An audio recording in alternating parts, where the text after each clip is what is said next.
So I think that the team dedicated, yeah, it's a bit I think a bit difficult to put numbers on it because of course we have our own employees, the Energy Web Foundation, and we are around yeah, I think like 35 people in total, and yeah, so half of it is dedicated to engineering work. But of course, we also have the community. So some of the contributions are also coming from the community directly, and are not only contributed by our employees. So yeah, I would say that they're like probably around like 4 full-time people working on the topics regarding to this. Thank you very much for that. And in terms of community, you said some, there are also open source, contributions as well. How many other startups or teams are working on OCN or actively trying to integrate? I know eMobilify. There were some mentions of it on the Confluence pages. I mean, I only saw and when I was looking for products or services like on Share&Charge as well, I looked on your website. I could only see eMobilify. Are there other companies? I know Volkswagen Group recently joined, and they're probably interested in something like this. Are there other companies actively involved currently? Yes, definitely. However, I can't like disclose the names. Okay, but there are a few, I guess.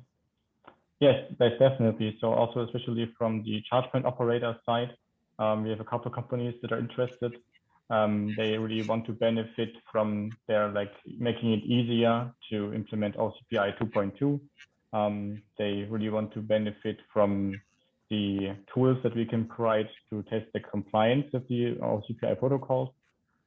So yeah, we have a lot of companies that are interested, and we also have like weekly meetings with them set up to really help them guide through the implementation phase. Awesome. I mean, I'll definitely take you up on that. I don't want to hijack the community call. Sorry for all these questions. So you guys can continue. If I have other questions, I'll reach out to you guys here or Slack or whatever. Sure, please do. Okay, cool. Thank you very much for answering my questions. Great. Yeah, no problem. Yeah, glad to have them. It's great.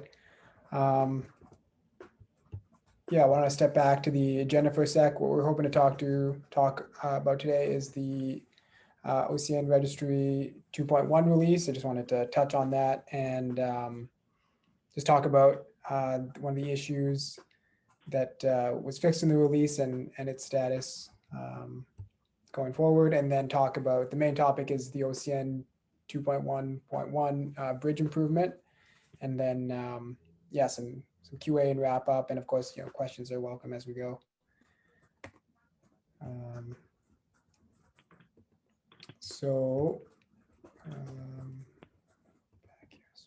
Okay, great. Yeah, so just quickly, as I said, just touching on the OCN Registry 1.2.1 release. The package is on NPM. The two changes are an issue is fixed, which where by changing the node domain when making an OCN registry change made the previous domain unavailable. So that's fixed in part. The other change in 2.1.1 for the OCN registry is making custom networks possible. So some great work by Adam Stavely to allow yeah, more than just the development Volta and production networks, the chains to be used. So that's great. So yeah, what I wanted to say here is just on issue number 8 that I mentioned was resolved. The root cause, I suppose, isn't resolved. So it's ultimately an issue in the registry contract itself. So what we've done instead is added guard clauses to the JavaScript component. So that includes the CLI that most people are using. So in my estimation, that is will cover the situations in which, as far as I've seen, essentially everyone uses the CLI to make OCN registry changes. I haven't seen anyone else use the contract directly or use the Java library. So I put the issue on hold. So I'm not planning to make changes to the Java library, which is difficult because it's an auto-generated library based on from the contract. Yeah, are there any comments on that? I think it's, from my perspective, we've covered the main source of error here. When you say the library is generated automatically, are you using OpenAPI 2, like the client generation tool? Is something related to that, or something totally different? Are you generating directly from the smart contracts, the library? Yeah, correct me if I'm wrong, Adam, but my recollection is that, yeah, from the smart contracts ABI, the interface, the Java interface is generated. So I don't think it's related to OpenAPI 2. Yeah, that's correct. Is there potential support for, is this a custom tool that you guys have built, or, and is there a potential for it to be supporting other languages, like, I don't know, Python or something else? It's not a custom tool that we built, as I recall. It's using Web3J, I think, and we're using that. So I don't think, I bet there's other languages, similar tools for other languages, but I don't think Web3J could be used to generate, say, a .NET library. Oh, okay, I'll look into that later. Thank you very much. Yeah, no problem. Okay, that's all I wanted to touch on there. Let's move it on to the OCPI 2.1.1 bridge improvement. So this is pretty exciting. What I wanted to do here, my plan is to cover the changes that are in place between OCPI 2.1.1 and 2.2 so that we can get on the same page as to what the bridge is actually doing. And then I've prepped a couple slides that go through how the existing bridge works. And then we have some initial ideas and talking about the current limitations. So we'll flesh these out, these limitations, the ideas as we go along. So just to start, this is straight up copied from the OCPI 2.2 specification. So I think the main change, the one that I think we'll be focusing on, is this support for hubs. I think the message routing headers are the main thing that the OCN relies upon. But I wasn't sure if there's any other changes here that the bridge currently isn't covering that are also things that we need to consider. Yeah, if there's, do you have any thoughts on that, Adam? If you're not familiar with it, no problem. But if you have any knowledge, I guess like we're limited to the bridge only supporting a single platform role because of 2.1. So you would like potentially need to deploy another bridge for the remaining roles. Whether that's a limitation that's like preventing people from using it is another thing. Right. Yeah, that sounds logical. That's a limitation with the bridge, but that doesn't prevent folks from using the full OCN functionality. Is that fair to say? Like they're just limited in that they can only have one role. Yeah. Right. And I guess like the smart charging module, was that added in 2.2 or 2.1? 2.2. Yeah. Yeah. So we wouldn't be able to use that. Right. Unless it was implemented as a custom module in the 2.1.1 party. With charge profiles, that will work. I mean, if you just say, okay, use charge profiles as is in 2.1.1, because it's a separate module, it's easy to add it to an existing 2.1.1 implementation. Same goes, I think, for cancel reservation. Somehow we missed cancel reservation in 2.1.1. When somebody sends a cancel reservation on the 2.1.1 implementation, okay, just send it along. It will work. The trickier parts might be if, especially for session, you need to do some stuff to complete the token. I mean, if somebody sends in a session with only the auth ID, you need to create a CDR token from that. So you need all the token information also to be able to generate that in 2.2. So there's some stuff you need to tweak on the modules themselves. But I think the biggest thing is missing the routing headers, which would result in only one connection from over the bridge to be able to do that. Right. Which is still a good reason why everybody basically should go to 2.2 anyhow, but yeah. Right. Yeah, so those tweaks are those are captured here in the improvements, Robert. Is that, oh, sorry. They're fairly complete. I don't know if we covered everything. I think in the back of the document, there's a full list of changes we made. It's a bit more elaborate than this, but these are the big ones. Okay. Right, you mentioned cancel reservation, for instance. Okay. Yeah. So it sounds like the big blocker then between 2.1.1 for a 2.1.1 API to use the OCN is the routing headers. I mean, that's what you were saying, Robert, and that's what I think that's what we thought before. And the question is, I mean, you could even use the routing headers with 2.1.1. That means somebody needs to adjust, but they can still use the objects they have in 2.1, but with the added routing headers on top of that. Because the problem you would result in is you're gonna get a message in. Who are you going to send it to? So you need to figure out on the objects themselves how to route them. And with a token, you could just broadcast to everybody because basically everybody wants to know. But with a CDR, you only want to send the CDR to one organization, which really is the one you're sending the bill to. So with that CDR, you will need to look a little bit into, okay, what's in that CDR? Okay, to who do we need to route it? Otherwise, you can't route the CDR to the party, and you're really missing their routing headers. 2.1.1 wasn't designed for hubs. Yeah, something we learned quite quickly. We need to do something here. Oh. Right.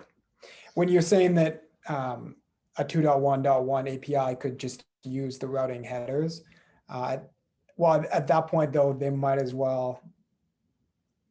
What would you say that's the largest thing, the largest component in terms of implementation effort towards a 2.2 API? Like anyone who was thinking about migrating to a 2.2 API, well, I suppose anyone who had a 2.1.1 API, which then they added routing headers, they might as well go to 2.2. But do you see? The problem is we need to fill in that data. What we see with customers is, okay, but we need to fill in our complete database structure for 2.1.1. Now we need to provide 2.2 data, and we still have 2.1. So how do we manage these two different versions on the same object model?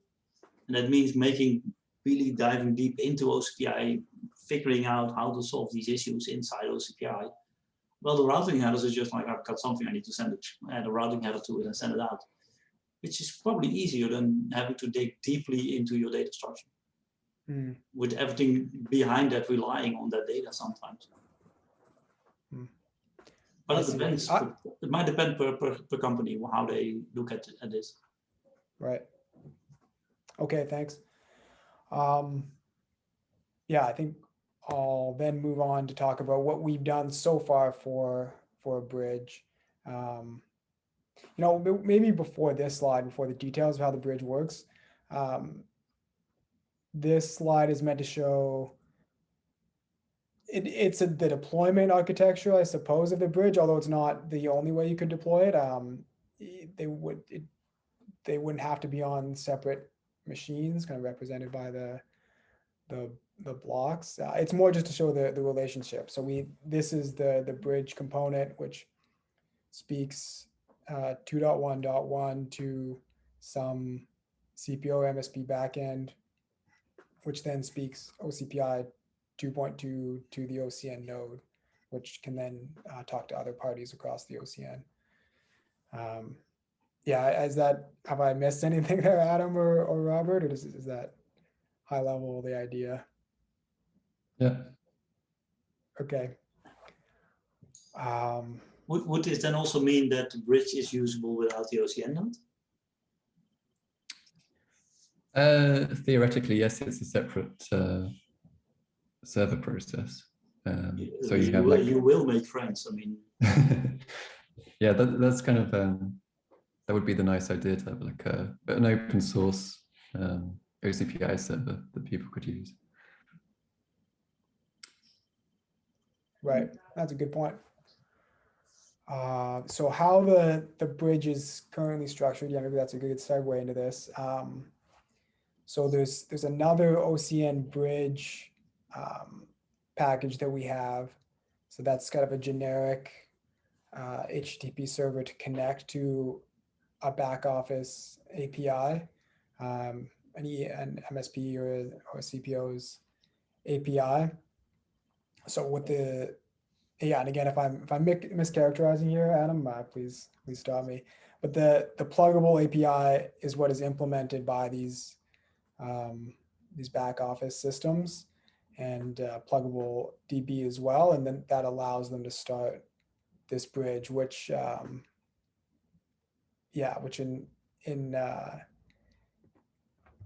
in this case, if they were using the bridge by themselves, they would just, even if they had a 2.2 API or something, they would just be connecting to their API here rather than talking the 2.1. So this 2.1.1 bridge then, as I understand it, is an implementation of the OCN bridge. So it's providing an implementation of pluggable API, this OCPI bridge, and OCN DB, which is used to then start a bridge server.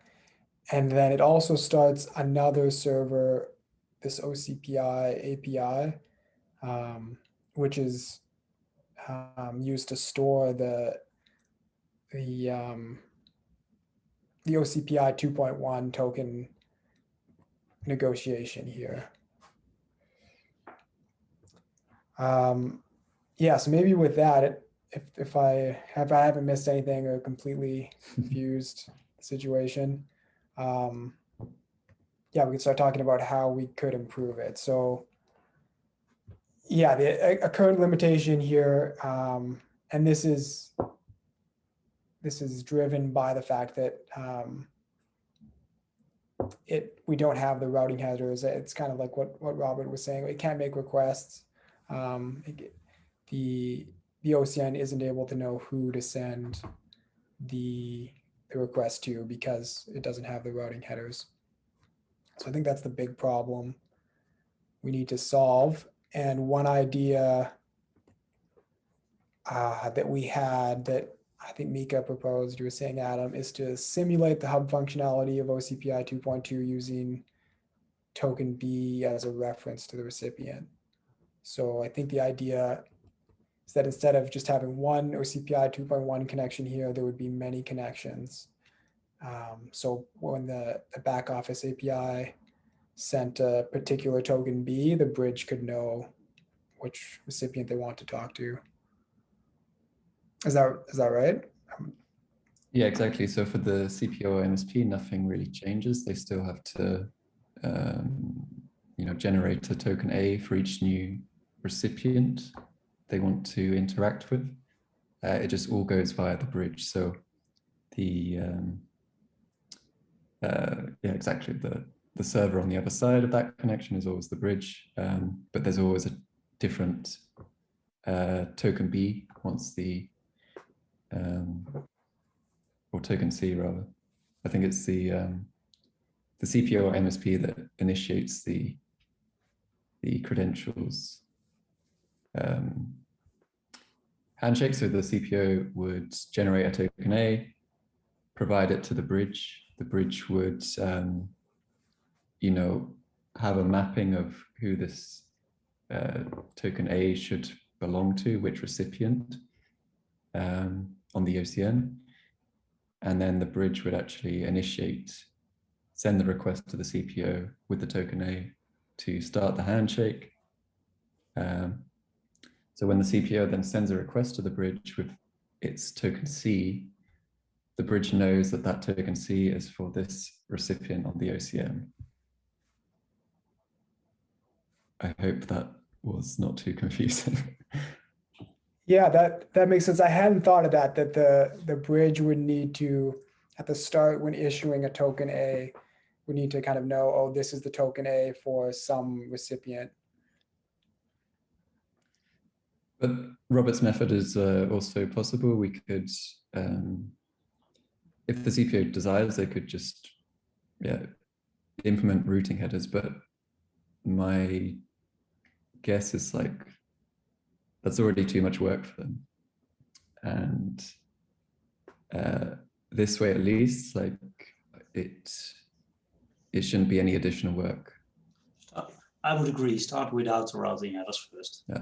See how that takes off, and then as people start requesting, like, hey, but yeah, now I need to run different bridges for every different role I'm doing. Yeah, this is OCPI 2.1.1. So either we could, if there's enough requests, add the routing headers to the bridge, or yeah, switch to 2.2. Yeah.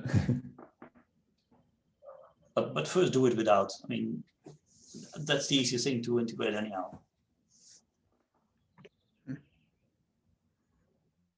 Another idea that I had when I initially thought about this before hearing Mika's proposal was to just store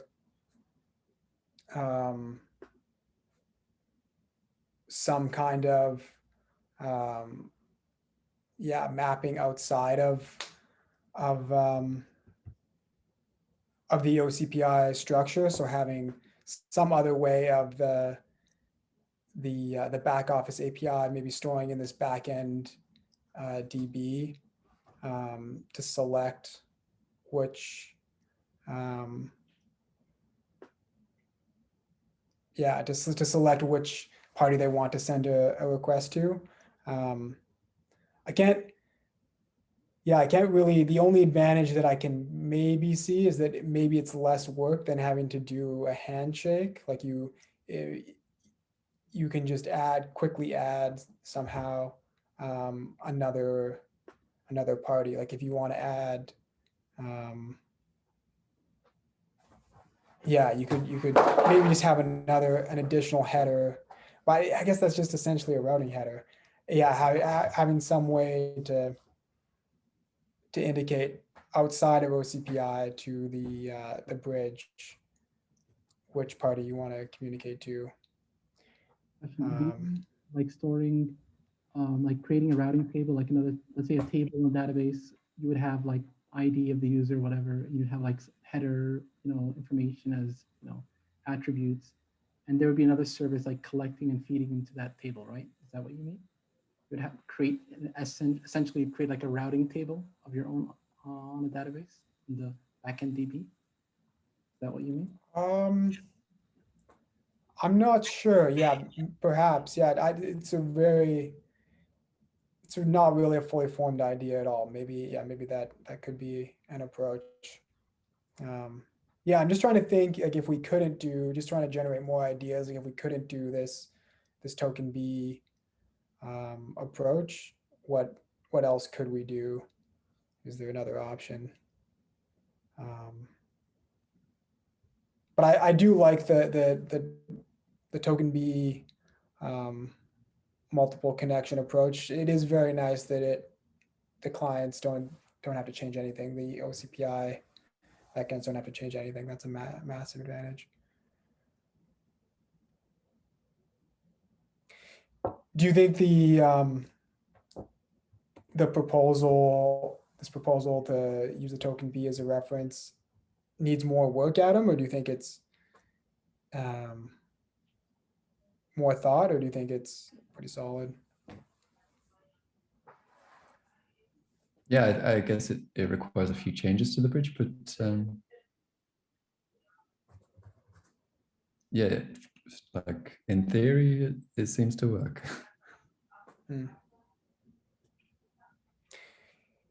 Yeah, it's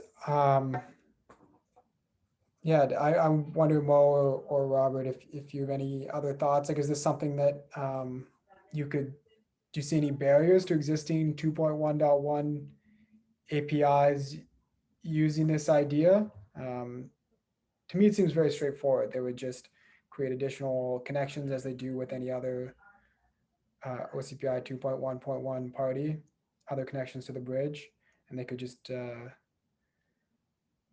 continue business as usual. But that's that's a drawback of 2.1.1. You can only have one connection forever. You need one connection per role, so you will need to keep doing that. Right. Yeah, that's not ideal, but yeah, that's why we fixed it in 2.2, and if people still don't understand that. Right. One other thought I just had was if a party already has if this backend already has a connection to some other party via 2.1.1, they would already have a token B corresponding to that party. And so then when they would re-register with the bridge representing that registration with that other party, they would then have essentially two token Bs for that party. I mean, maybe that's not a problem. Maybe that's. No, I guess they would use that existing connection. There would be no reason to use the OCN in that case, unless they both wanted to switch to 2.2. Fair enough. Yeah, good point. No. I don't think so too. We just reuse the same credential. Right. And you might need to renew anyhow. That's also not really described well in OCPI, because you need to figure, I mean, if you start doing 2.2, you need to figure out the endpoints of the other sort of, you need to do a version handshake again to figure out you're going to do 2.2. And with that version handshake, most of the times you renew the credentials anyhow, which would have been a good idea to start with, to do that every once in a while, just for security reasons. But you need to figure out, I mean, if you're going to set up a 2.2 connection where you were using 2.1.1 before, you need to do the version handshake first. Right.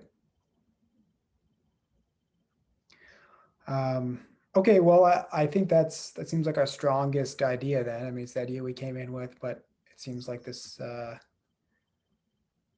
this multiplexing token B idea is the best approach.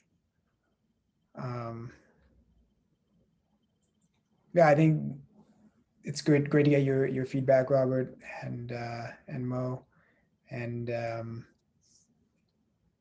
yeah, we'll take it from here. We don't have a timeline yet to make these changes, but yeah, as you were saying, Robert, that this is something that would earn us many friends.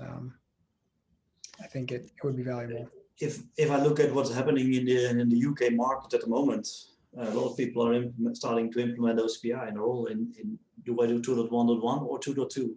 Because why should I still do 2.1.1 if I start a new implementation? Why not 2.2? But yeah, there are some companies I need to connect with that are doing 2.1.1. And this would enable people to, it works only one way, doesn't it? Does it work also the other way around? Yeah, so currently it's only from the OCN to the 2.1 backend. But this simulation of the routing headers would then solve the 2.1 to the OCN. You still have the quality of the data problem. That remains an issue, of course. Because we make some assumptions, we have to translate it somehow. Sometimes it's not easy. Sometimes we just have to use default values for things that just can't be represented in 2.1. No. in such a case where that's a problem, they would need to, yeah, fork the bridge and write their own translations, but it's possible. Yeah, we have a product where we do it the other way around. So it's basically like a OCPI building block to do an easy OCPI implementation. We have a type of 2.2 implementation internally, and we then translate that to 2.1.1 over the line if needed, which is easier than the other way around, because then you're missing data. Sometimes, yeah.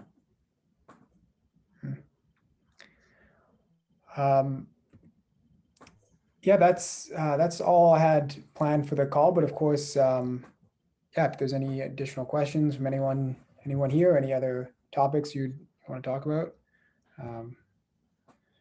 we can bring it up now, or Mo, if you're not already on the Share&Charge Slack, I can add you there. And added. I'll put my email on the chat right now. Okay, great. In terms of questions, I mean, I have a lot of them because I'm just diving into the the conference pages and also the if you're on Bitbucket, right? So I'm diving into your code base. I mean, basic question I have right now is, I know the OCN node, anybody can operate it, but what about the bridges? Is that connected with the OCN node deployment process, or is that a separate thing that service providers or Share&Charge or anybody can deploy?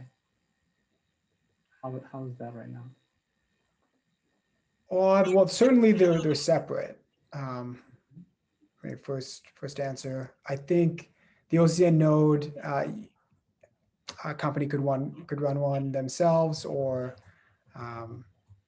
they could connect to one as a service.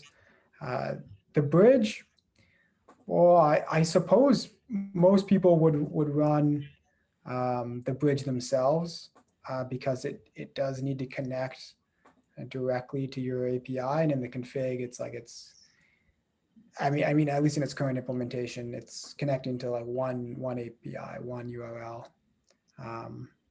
So I don't see people sharing the bridge, but people could certainly share the OCN node.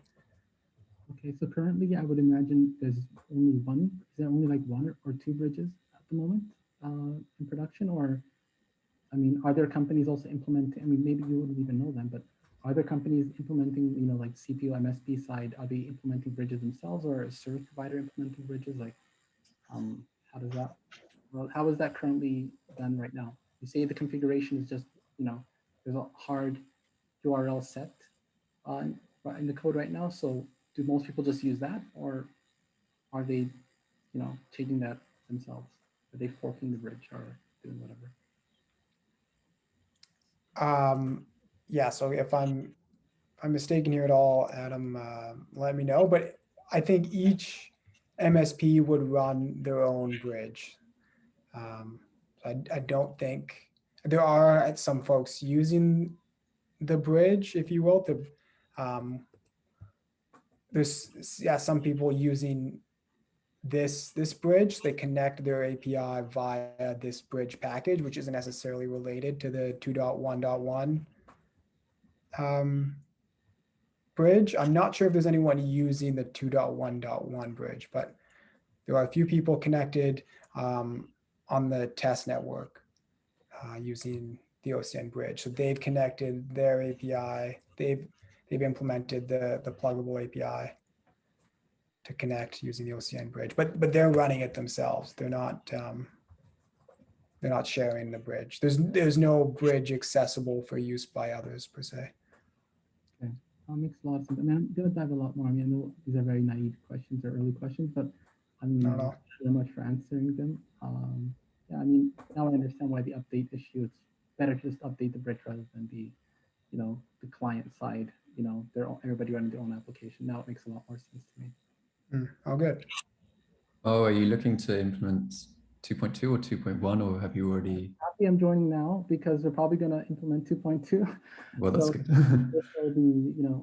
The CPOs and also MSP planning to onboard. I mean, currently we're talking with the charging network, and also there's a EV car, like EV manufacturer here in Turkey. They're just about to, like, in 1 or 2 years are planning to like launch, and they would like to, you know, implement something like this.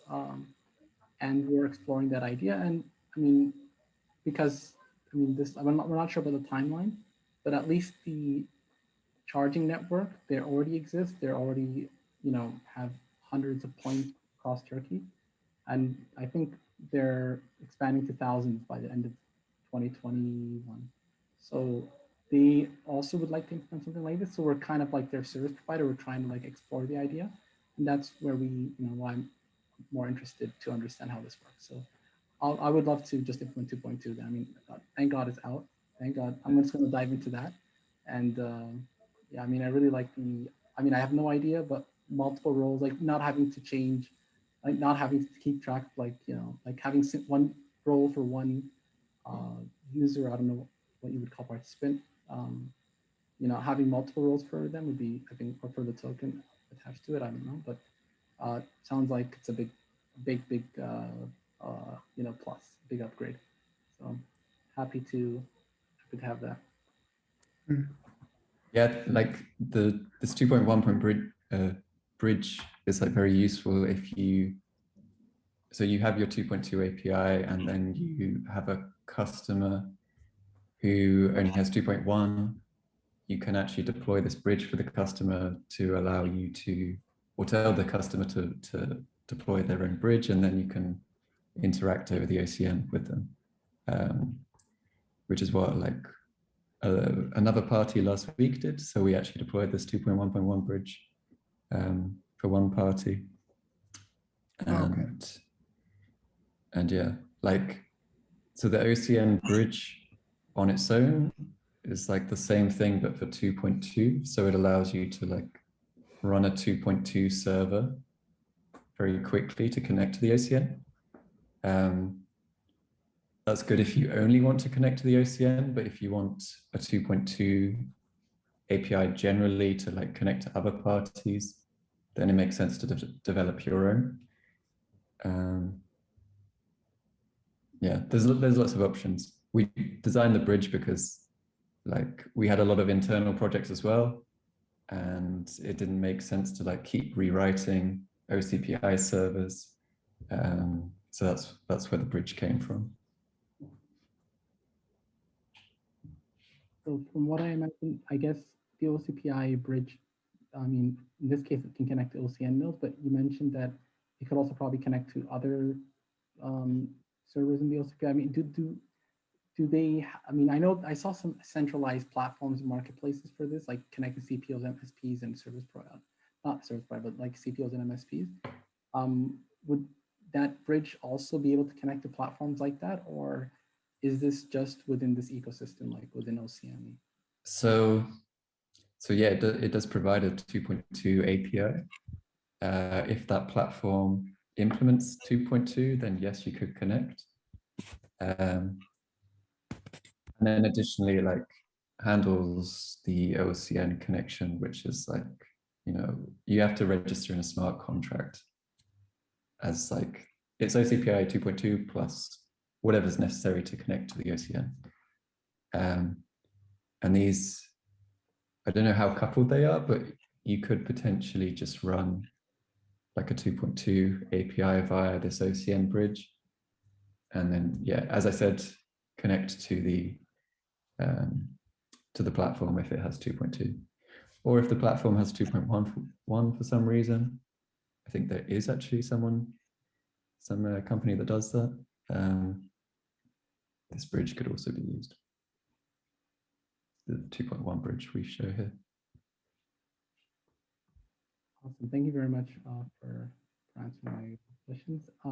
Is this already out, OCPI 2.2, this update to the bridge, or is it on the roadmap? Yes, it's already out. Okay. Yeah, so this OCN bridge component, this is, I guess, what you would call the 2.2 bridge. Yeah, this is out and in use. And I guess, Adam, you're saying that, sorry, I misspoke earlier, that there's a party that using the 2.1 bridge as well. But we were talking today about improving the 2.1 portion. Okay.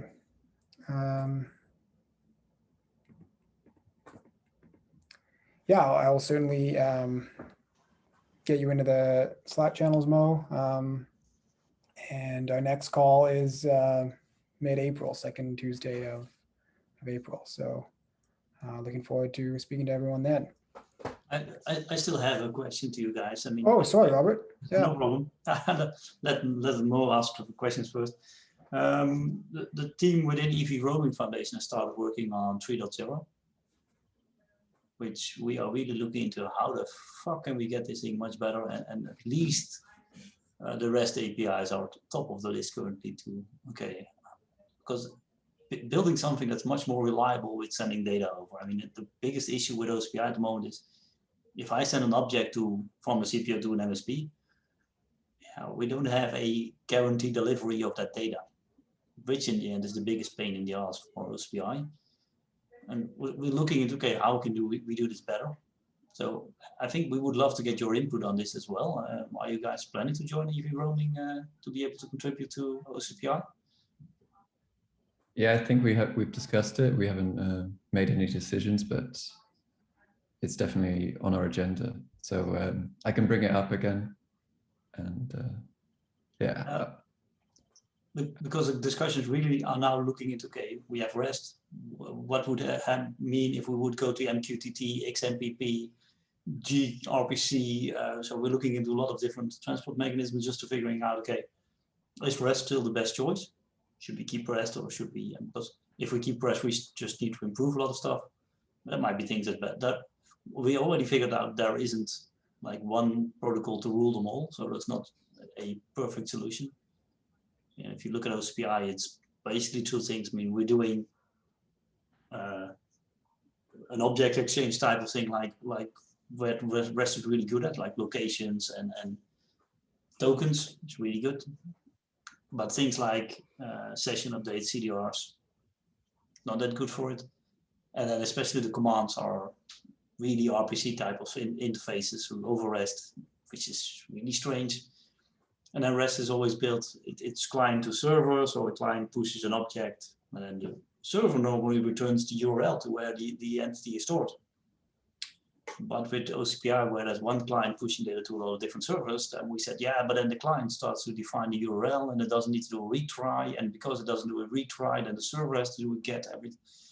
And then it becomes tricky and pain in the ass. Which, yeah, so, and I think you guys have solved and a lot of low-level experience with protocol exchange. So I think we're even open to more adapting what you guys did on the peer-to-peer level in OCPI itself, because what the hell, it might solve some of the stuff that we now run into. So it would be good to have your input here. Yeah, that's great. As well within the room. Yeah, definitely bring that up then. Yeah, so the interesting discussions are happening at the moment, so it would be yeah. Yeah, I don't have much to add. I think Adam characterized where we're at there. But yeah, thanks for. I always like the OCPI 3.0 updates, Robert. Feel free to. Yeah, we've been a long time on. Okay, yeah, we need to plan. We need to start working. And I think since last call, we really started working. So we're now really 3 weeks into, okay, deep diving into protocols, starting on use cases now. So we're really going to rewrite specifications. So it will look completely different. We basically just designed objects. We didn't define any functionality. So we're really going to rewrite the documentation in use cases and, okay, which use cases we need to solve. So we will, and what you want to send a location, update a location, you want to send a token and update a token, you want to do real-time authorization. So really make that as use case and then define how to do that. And then next to that, it will be, do we still use REST or which, yeah, leaning much more to RPC nowadays, because it's easier to explain to people. If you just get a call from a message saying, hey, create an object, it's easier to understand what's happening. hey, I've got an update of the status. There's a status notification, status update of a EVSE. Instead of, hey, here you have a full location update or a patch, which nobody understands what it does on. So yeah, looking forward. It will take a while. We're not done in a couple of months, but we started working on it. With a small team, I think now 7 or 8 people are joining, which is good. Great.